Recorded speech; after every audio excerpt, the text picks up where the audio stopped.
पवनराजे निंबाळकर हत्याकांडातील सर्व आरोपी निर्दोष. पद्मसिंह पाटलांसह सर्व 9 आरोपी निर्दोष. पुराव्याअभावी सर्व आरोपींची निर्दोष मुक्तता.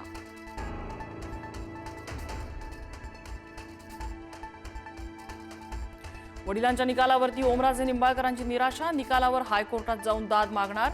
खासदार ओमराजे निंबाळकरांची प्रतिक्रिया.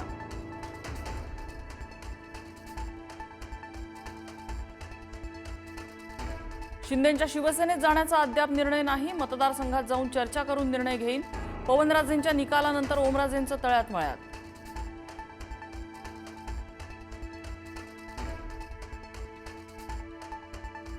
पवनराजेंचा निकाल येताच एकनाथ शिंदे फोनवर बोलत कोल्हापुरातल्या कार्यक्रमातून निघाले.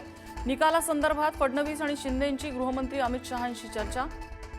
हायकोर्टात दाद मागणार असल्याचं आश्वासन. देशात आणि राज्यात सत्ता भाजपची, मग खासदार शिंदेंकडे का जात आहेत? खासदार फुटीवरून राज ठाकरेंचा सवाल. यामागे शहांची तर खेळी नाही ना, शंका उपस्थित.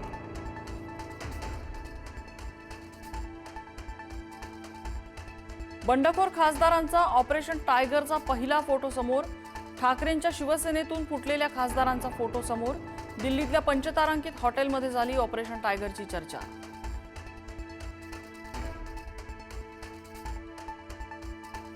आधी शिवसेनेचे 2 गट होते. शिंदेंचं नाव घेताना गट म्हणावं लागायचं, पण आता एकच शिवसेना. गृहमंत्री अमित शहांनी उद्धव ठाकरेंना अप्रत्यक्ष डिवचलं.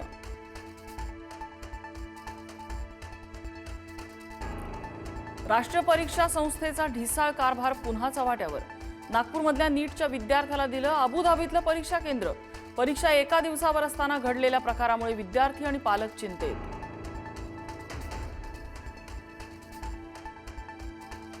बेस्ट कर्मचाऱ्यांच्या संपाचा आज दुसरा दिवस. मागण्यांवर तोडगा निघेपर्यंत संप सुरूच ठेवण्याचा निर्धार. ठोस निर्णयाची बेस्ट कृती समितीच्या पदाधिकारी आणि कर्मचाऱ्यांची मागणी. आजही अनेक बेस्ट बसेस आगारात उभ्या.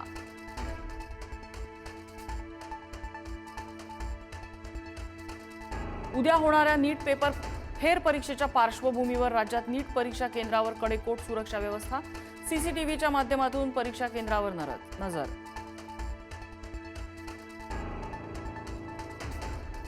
परभणीच्या मानवतमध्ये हनुमान मंदिराचा सभामंडप कोसळला.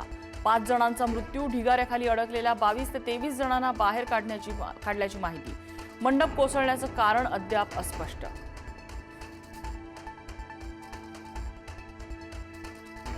कॉक्रोच जनता पार्टीचं आज पुन्हा दिल्लीत आंदोलन. दिल्लीतल्या जंतर मंतरवर आंदोलन. अभिजित दिपकेंच्या उपस्थितीत आंदोलन. केंद्रीय शिक्षण मंत्र्यांच्या राजीनाम्याची पुन्हा मागणी.